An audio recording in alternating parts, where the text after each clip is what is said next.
Let's dive into how to prepare for the MRCP PACES examination. But first, a brief overview of the exam format, starting with the application process. The exam is held in the UK and in international centers around 3 times a year, and each time it's called DIET. So, DIET 1 was held in January to February, DIET 2 is currently underway, and DIET 3 will be held in around September to early December. The application period for the international centers has opened on 16 June and is going to close on 23rd of June. The application window, once it closes for the international centers, will be opened for the UK centers. These are the examination dates for the three diets of this year. So it's currently going to close on 23rd of June for diet 3, and the exact date will be announced soon.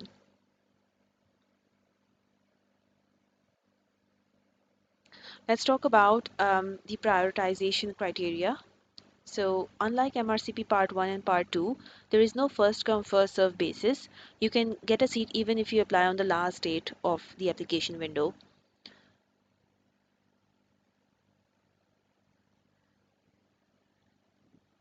So once you apply, you'll have to you can apply for up to 4 centers.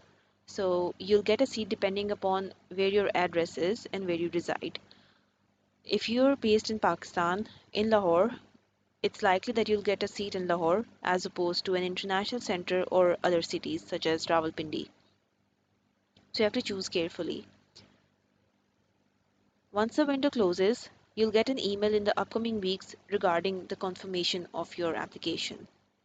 If you get a seat, you'll be asked to pay. You will not be asked to pay while you're applying, while you're booking for your examination. You'll only be asked to pay once the seat is confirmed, and you'll be given 1 week's time for payment. If you do not pay, you'll be charged a penalty fee anytime you book the seat next. If you do not get a seat, you'll be put on a waiting list. While you're on the waiting list, anytime a candidate withdraws, you'll be given a seat. You'll be given an option to confirm or decline the seat. So be well prepared, as you can get a confirmation of a seat anytime before the examination.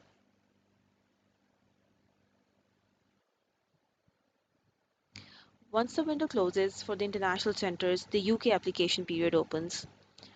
They have a very specific criteria for prioritization. So it is given on the MRCP website, but a general idea is the first prioritization goes to the UK trainees, and then to known trainees in the UK, and then trainees in international centers who are going to apply in an ST3 seat in the upcoming year. And the last one is for IMGs who are known trainees and do not plan to go to the UK in the upcoming year. Let's talk about the exam format now. There are 5 stations. The first station is communication, followed by a respiratory showcase. So, a communication station, you'll be given 5 minutes outside to prepare. You'll be given a scenario. For example, it can be a case of breaking bad news, explaining a procedure, or explaining a diagnosis to a patient. Once the 5 minutes are over, you'll be sent inside the room with the examiners and a surrogate. You'll have 10 minutes with the surrogate, having a conversation, doing your task, and there will be no examiner viva. You'll be warned when 2 minutes are remaining. Once the 10 minutes are over, you'll be taken immediately to the respiratory station. A patient will be lying there on the couch, and a prompt will be there um, giving instructions such as this patient presented with chest pain or breathlessness or cough. Please examine his respiratory system.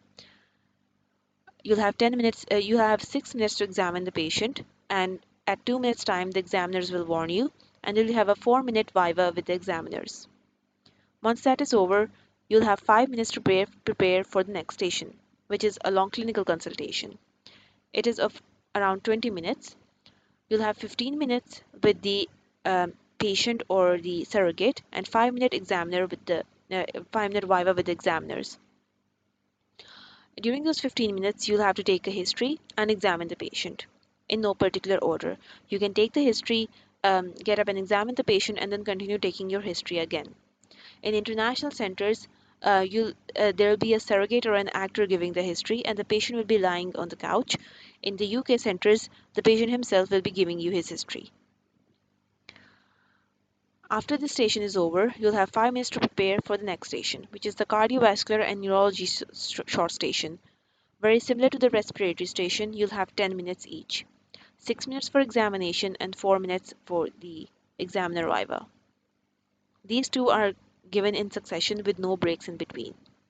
Once these stations are over, you'll have 5 minutes to prepare for the next station, which is 10 minutes communication, very similar to station 1, immediately followed by the abdominal station, very similar to the other short stations. 6 minutes examination with 4 minutes viva.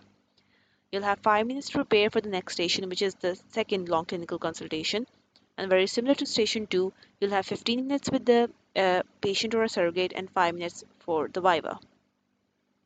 You can go in and start at any station. So at each of your examination, you'll be 5 candidates each, and you'll start at different stations. Let's talk about a bit about the marking system and the passing criteria.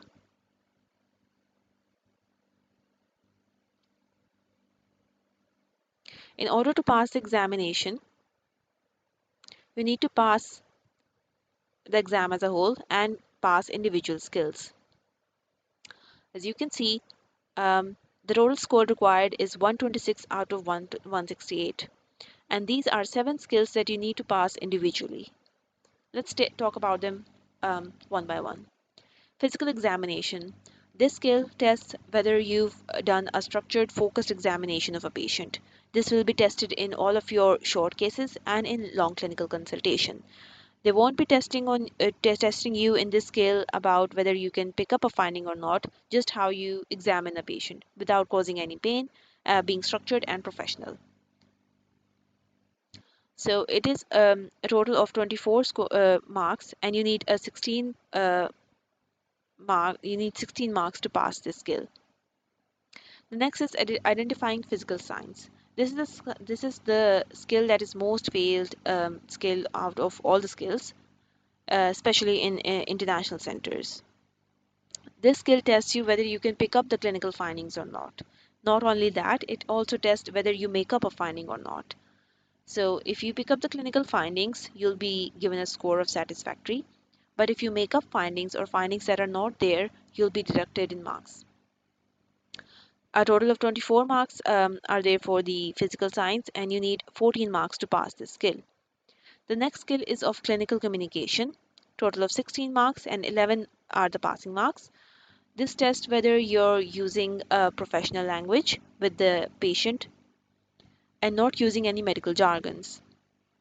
Not using any scientific language or jargons is very important, as it can be a major reason of marks deduction in this skill. You need to be empathetic and very respectful in your tone to pass this skill.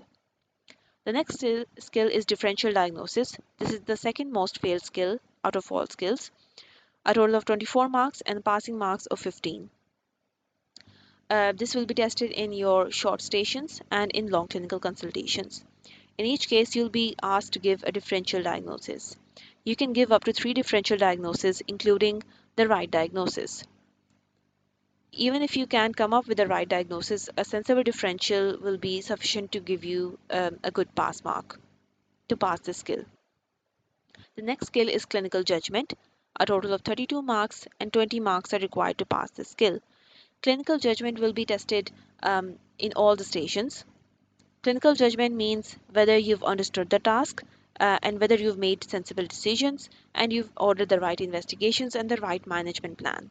For example, in the short stations and in long clinical consultations, you'll be asked to give an investigation and a management plan. If that is sensible, you'll be marked as satisfactory.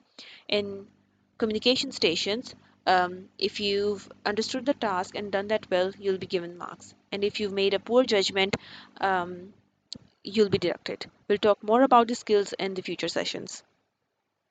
Managing patient concerns, 16 marks and 10 marks are required to pass. This entails addressing patients' queries. in long clinical consultations and in communication stations. In long clinical consultations, you'd have to the last 2 minutes to ask the patient if they have any concerns. The most common questions are what condition they have, and if they require any admission, and how it will be investigated or managed. So to address their concerns, acknowledge it, and address it in a with a non-jargon terminology is needed to pass the skill. Maintaining patient welfare, 32 marks with 28 passing marks. This has the narrowest margin. It's usually very easy to pass the skill as long as you're not hurting the patient emotionally or physically.